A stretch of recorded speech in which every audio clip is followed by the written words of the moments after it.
لیکن پھر فرمایا الا المودۃ فی القربى، ہاں میں ایک چیز کا تم سے مطالبہ ضرور کرتا ہوں کہ قربا سے تم نے مودت محبت کرنی ہے۔ قربا کے من جملہ مفاہیم میں ایک مفہوم حضور کے قرابت دار ہیں، حضور کی اطرت ہے، حضور کی آل ہے۔ کہا اے لوگو، میں تمہارے تک جو پیغام پہنچایا، تمہیں دین دیا، تم سننا نہیں چاہتے تھے، پھر بھی تمہارے تک پہنچ کے تمہیں دین پہنچایا۔ مکے کی گلیوں میں، طائف کے بازاروں میں، عکاظ کے میلے میں، سین حرم میں، عبداللہ ابن جدعان کے گھر کے پاس، کوہ صفا پہ، جبل ابو قبیس کے دامن میں، کہاں کہاں پہنچ کر کے تمہارے تک پیغام حق کا ابلاغ کیا۔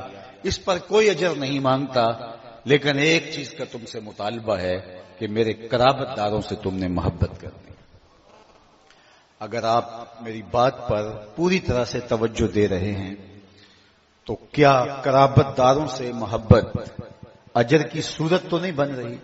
جب محبت مانگ لی تو پھر کوئی چیز تو پیچھے نہیں رہی، تو جب کچھ نہیں مانگا تو پھر قرابت داروں سے محبت کیوں طلب کی گئی؟ یہ کیا اجر کی شکل بن سکتی ہے؟ تو اس کا جواب یہ ہے کہ قربا سے محبت، قربا کی ضرورت اور نبی کی ضرورت نہیں ہے، قربا سے محبت امت کی ضرورت ہے۔ اگر وہ حضور کے قرابت داروں سے محبت کرتے ہیں تو ان کے دین کی حفاظت ہوتی ہے۔ حضرت زید بن ارقم رضی اللہ تعالی عنہ سے مروی معروف روایت صحیح مسلم اور دیگر کتب حدیث میں موجود ہے کہ آقا کریم علیہ السلام نے فرمایا انا تارکن فیکم الثقلین، میں تمہارے اندر دو بھاری چیزیں چھوڑ کے جا رہا ہوں، تمہیں لاوارث نہیں چھوڑ کے جا رہا کہ میرے بعد تم بھٹکتے رہو، بہکتے رہو، تمہارا کوئی پرسان حال نہ ہو، تمہارے لیے ہدایت کے جو چشمے وہ سوکھ جائیں، ایسا نہیں ہے۔ میں دو بھاری اور وزنی چیزیں تمہارے اندر چھوڑ کے جا رہا ہوں، اگر تم ان کو مضبوطی سے پکڑ لو لن تدلوا بعدی، تو میرے بعد تم کبھی بھی گمراہ نہیں ہو۔ پہلی چیز کتاب اللہ فیہ الہدی والنور فخذوا بکتاب اللہ واستمسکوا بہ، ایک اللہ کی کتاب، اس کو مضبوطی سے پکڑ لو، اس کتاب سے وابستہ ہو جاؤ گے تو کبھی بھی گمراہ نہیں ہوگے۔ یہ آسمان سے زمین کی طرف اللہ کی لٹکتی ہوئی رسی ہے، یہ حبل اللہ الممدود، یہ آسمان سے زمین کی طرف اللہ کی لٹکتی ہوئی رسی ہے، اس کتاب سے جڑ جاؤ گے تو تم کبھی بھی گمراہ نہیں ہوگے۔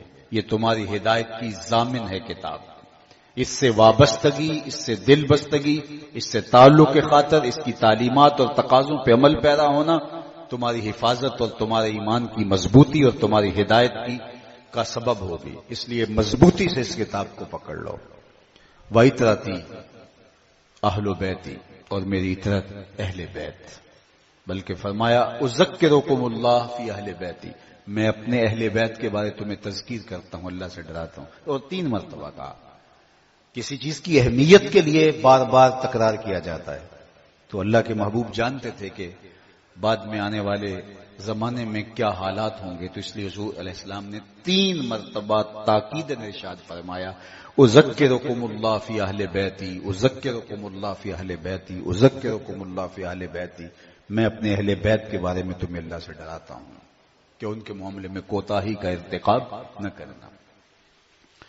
اب 2 چیزیں مضبوطی کے ساتھ تھامنے کے نتیجے میں تم ہدایت پہ گامزن رہوگے اور تم گمراہ نہیں ہوگے۔ لن تدلوا بعدی ابدا، میرے بعد تم کبھی جو ہے وہ گمراہ نہیں ہوگے۔ کیا کتاب کافی نہیں تھی کہ اہل بیت کے دامن کو بھی مضبوطی سے پکڑنے کی تلقین کی گئی؟ قرآن تو ہر ضرورت کا کفیل ہے، ہر درد کا مداوا ہے، ہر دکھ کا علاج ہے، ہر مشکل کا حل ہے، ہر اذیت سے نکالنے والی پاکیزہ کتاب ہے، مکمل، کامل اور اکمل نصاب حیات ہے۔ اس کتاب کے ہوتے ہوئے ہمیں کیا ضرورت رہ جاتی ہے کہ کسی اور کی دہلیز پہ جائیں؟ فَبِأَيِّ حَدِيثٍ بَعْدَهُ يُؤْمِنُونَ، یہ تو کامل ہے اور اکمل ہے۔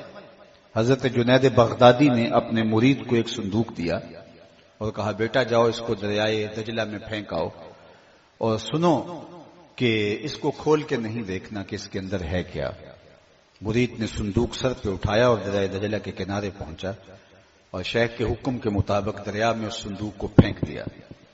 جب صندوق کو پھینکا تو کیا منظر دیکھتا ہے کہ پانی نے راستے چھوڑ دیے اور پوری عقیدت کے ساتھ پروٹوکول کے ساتھ صندوق کو اپنی آغوش میں سمیٹا، واپس آیا اور شیخ سے کہا اگر یہ منظر میری آنکھیں نہ دیکھتی تو کبھی سوال بھی نہ کرتا، لیکن مجھے بتایا جائے اس صندوق میں کیا تھا جس کے لیے پانی نے بھی راہیں دی، اور اگر وہ اتنی ہی کوئی بابرکت شے تھی تو آپ نے پھینکوا کیوں دی؟